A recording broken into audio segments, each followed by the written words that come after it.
Good evening. Welcome to California Today. I'm Ling Zhang. Here's a preview of some of today's stories. There's now going to be guaranteed income for transgender residents in San Francisco, but it will last less than 2 years. Our reporter hears more from an attorney and a former city supervisor. The House Speaker is stepping down. After 2 decades, she said it's time for the next generation to step up. In Southern California, Animal Services rescued 72 dogs from a home. The dogs seem to be well taken care of and healthy. San Francisco is now offering a monthly income for low-income transgender residents. The new program will run for 1.5 years, and recipients can spend the money on whatever they want. NTD's David Lam spoke to an attorney and a former city supervisor to hear their perspectives on the program. San Francisco Mayor London Breed announced on Wednesday a new pilot program offering $1,200 of guaranteed monthly income to low-income transgender residents. Known as the Guaranteed Income for Transgender People gift program, it will provide, quote, economically marginalized transgender people with unrestricted monthly guaranteed income as a way to combat poverty our most impacted community members face, according to GIFT's official website. Former San Francisco Supervisor Tony Hall shares his sentiments. That they keep coming up with all of these programs that are one of a kind to give San Francisco the exposure, which in turn helps them run for office. This is what they've been doing for the last couple of years, coming up with these programs that are discriminatory and they don't make good sense. According to a 2015 survey, 33% of trans Californians experienced poverty compared to the nation's 12% at the time. SF's pilot program is being run by the Transgender District, which was founded by 3 Black transgender women, and Lion Martin Community Health Services in partnership with city and county departments. On the application, SF residents need to identify as transgender and make $600 or less in monthly income. They must also complete a survey every 3 months.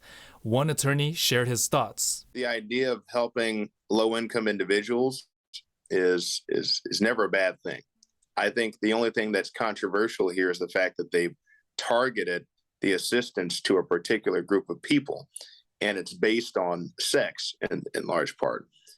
That means I could be tempted to misrepresent that the way I identify in terms of sex, just so I can get an extra $1,200 a month. You don't want that kind of temptation out there. This is San Francisco's 3rd guaranteed income project so far.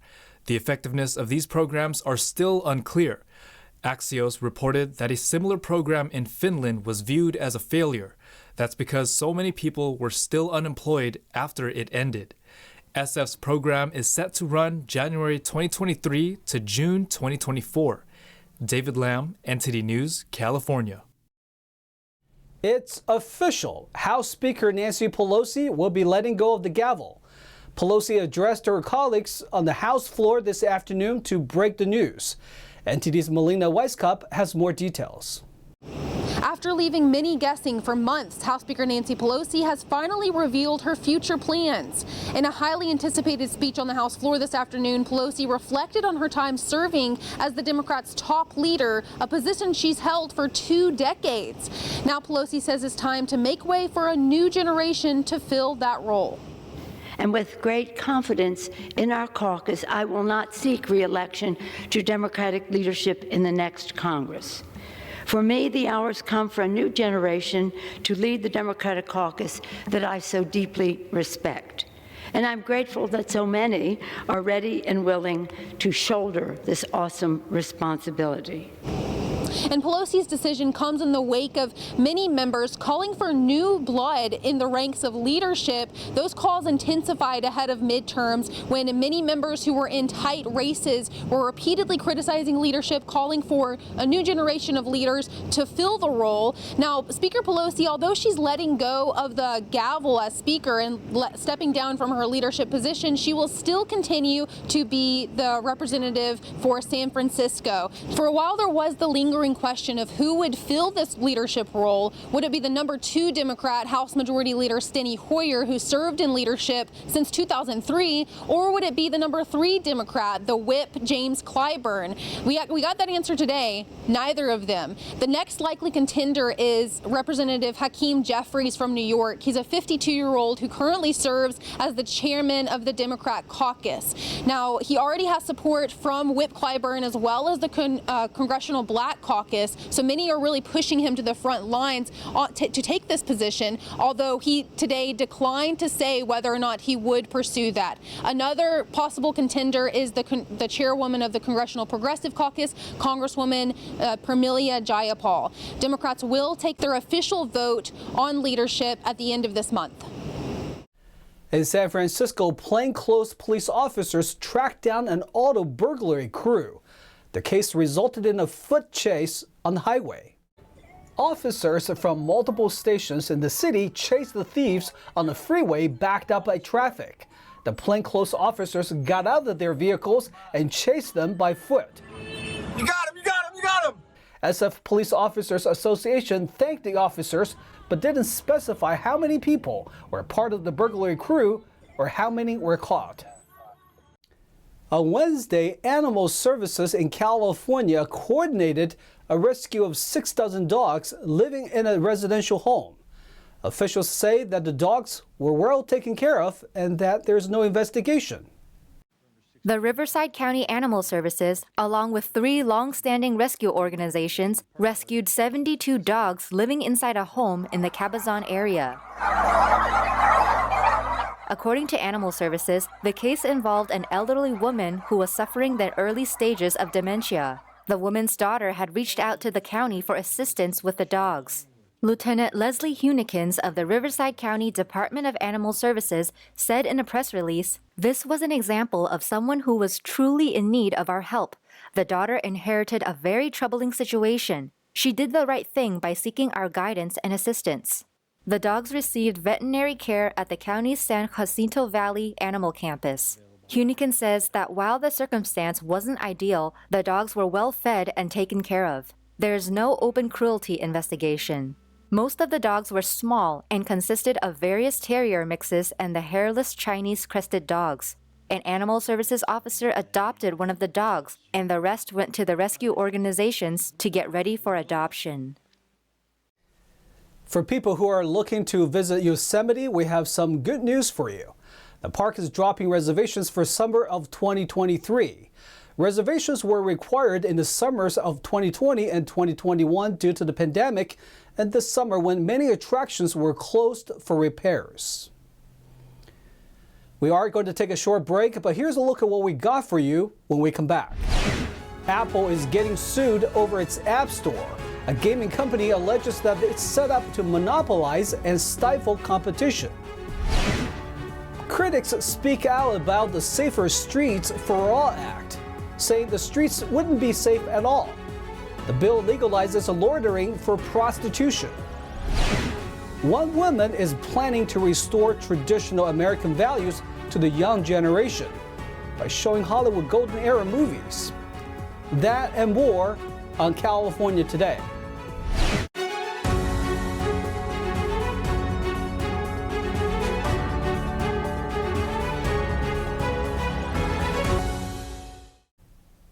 Welcome back to California Today. I'm your host, Lang Zhang. A gaming company is challenging Apple, saying the App Store is set up to monopolize and stifle competition. The case has made it to the Ninth Circuit Court of Appeals. Apple and Epic Games, the company behind the popular video game Fortnite, squared off on Monday before 3 federal appeals court judges. They will decide whether the iPhone App Store is an illegal monopoly that stifles competition and drives up consumer prices. And with that, we'll hear our argument in the scheduled case of Epic Games versus Apple. Mr. Goldstein, you may proceed. The oral arguments came 14 months after a lower court judge's ruling that preserved Apple's exclusive control over the apps allowed on the more than 1 billion iPhones currently in use worldwide. A so-called walled garden protects iPhone app stores. It includes a payment system that funnels commissions ranging from 15% to 30% on some subscription purchases and other digital services. This way, Apple can generate about $15 billion to $20 billion, lifting its market value to nearly $2.4 trillion. Epic lawyer Thomas Goldstein claims Apple's walled garden increases the company's profits at the expense of other companies responsible for making apps, which have made iPhones more popular. You cannot block horizontal competition between app stores and between IAP providers and use as your excuse that I am now going to offer a product that is differentiated by the fact that it lacks any competition. And that is particularly true when the prohibition on competition exists at a level, the App Store and the IAP, in order to product differentiate at an entirely different market about the iPhones. You don't get to squash competition between the App Store makers and the IAP providers in order to differentiate your product. And that, I think, is exactly what Apple is claiming the power to do here. Apple lawyer Mark Perry defended the walled garden, saying it's a prized feature for customers who want the best protection for the personal information they store on mobile devices.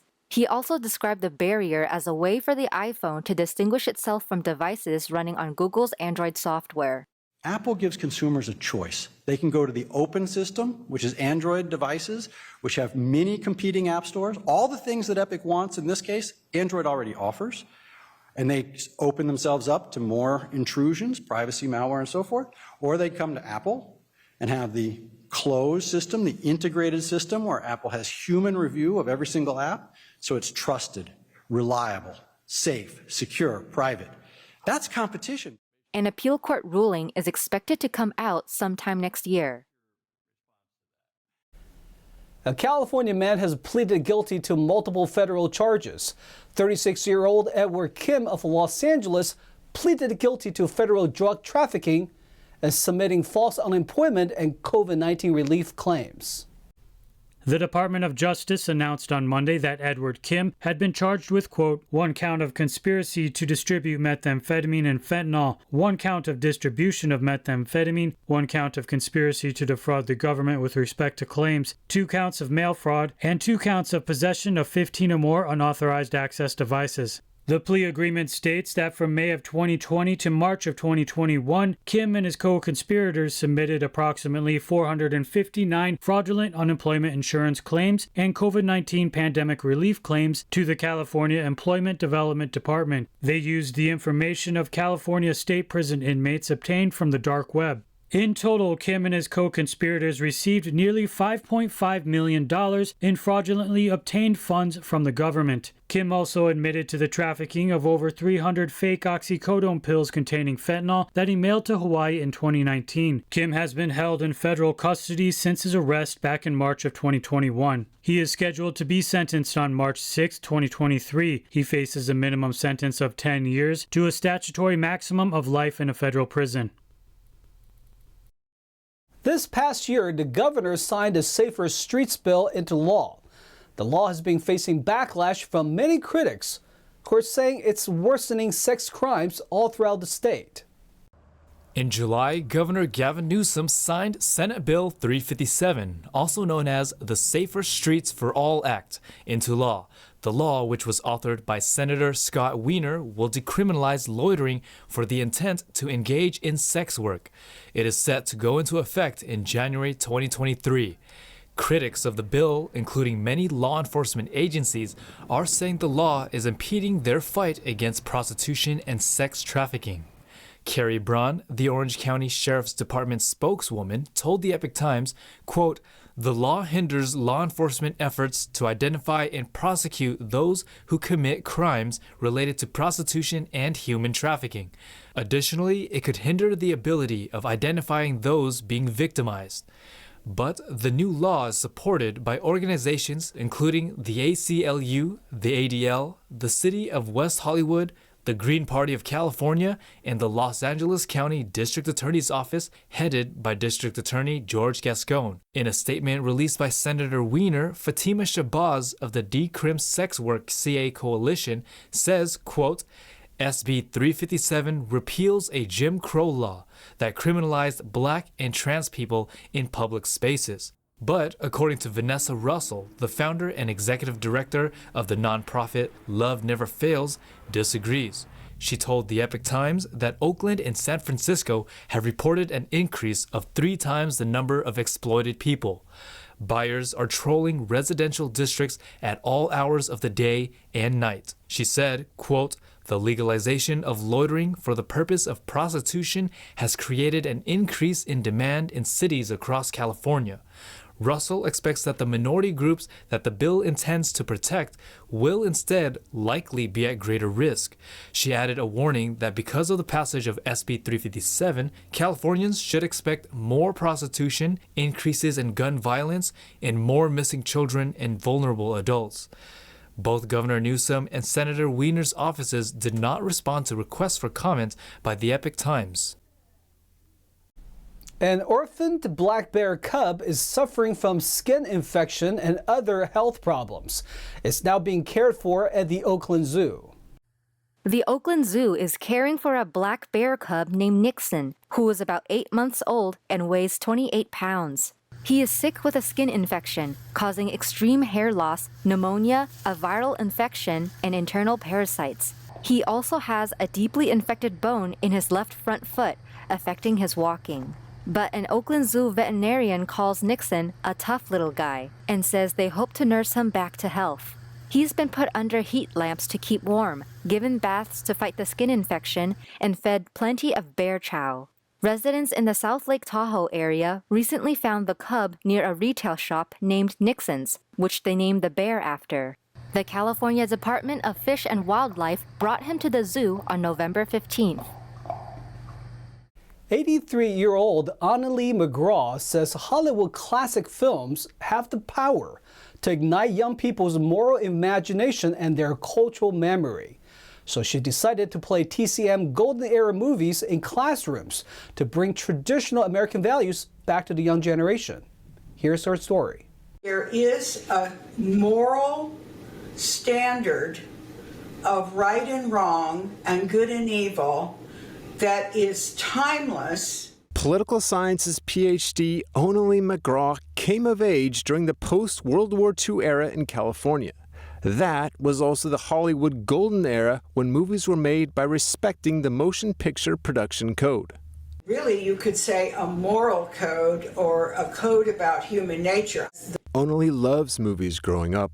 She feels that she's received so much from them, so she dedicated her life to restoring American values through classic movies. I would say that great art lifts our hearts and transports us out of our ordinary existence.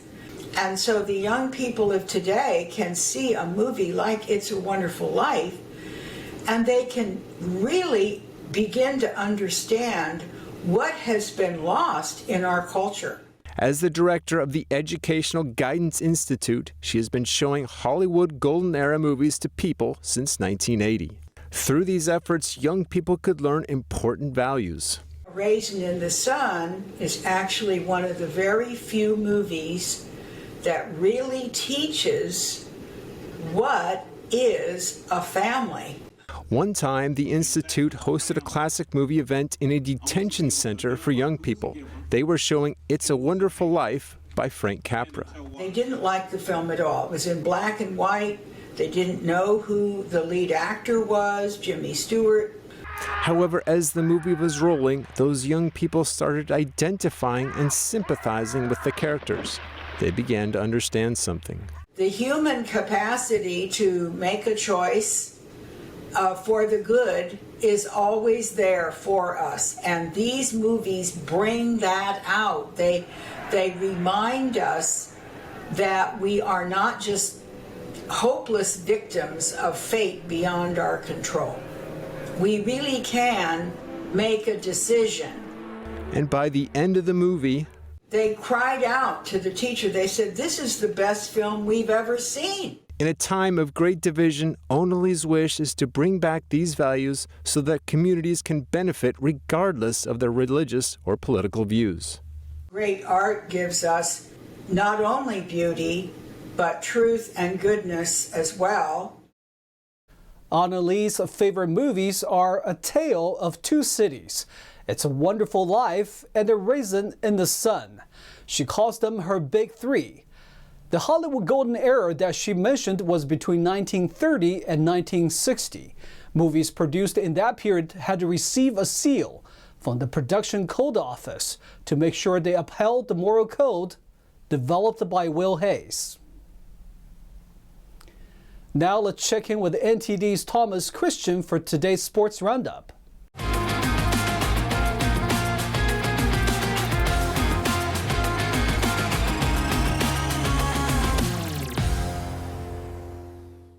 I'm Thomas Christian, giving you the California Today Sports Roundup.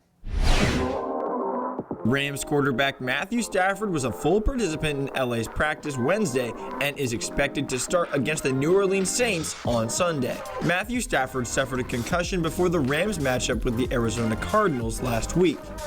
Now sitting at 3-6 on the season, Los Angeles needs Stafford to elevate beyond his game and go on a winning streak, or their season will be lost. To make matters worse, reigning Super Bowl MVP Cooper Kupp will be out for at least a month or more with an ankle injury sustained against the Cardinals. Stafford will again be thrown into the fire when he returns Sunday with his favorite target out for a long stretch of the season, and he will have to make do with a receiving core of the likes of a visibly aging Allen Robinson, as well as Van Jefferson and Ben Skowronek. All decent players in their own right, but no one that exactly jumps off the page. The LA Rams are currently in last place in the NFC West. In his return, Matthew Stafford will have to carry a significant portion of the load on his back if they want to turn things around. Swinging over to another struggling reigning champ, the Golden State Warriors dropped to 6-9 on the season last night. Cameron Payne made 6 3-pointers while scoring a career-best 29 points, and Devin Booker added 27, 9 assists, and 3 blocked shots to lead Phoenix to a solid victory over the Warriors. Mikal Bridges sank 5 3-pointers and had 23 points, 9 rebounds, and 9 assists for the Suns, who improved to 7-1 at home. DeAndre Ayton scored 14 points, and Torrey Craig added 13 points and 10 rebounds for Phoenix. Stephen Curry scored a season-best 50 points on 17 of 28 shooting, including 7 of 11 from three-point range. This season's newest setback dropped Golden State to 0-8 on the road, the club's worst such start since the 1989-90 Warriors, who lost their first 9 away games. Suns 130, Warriors 119.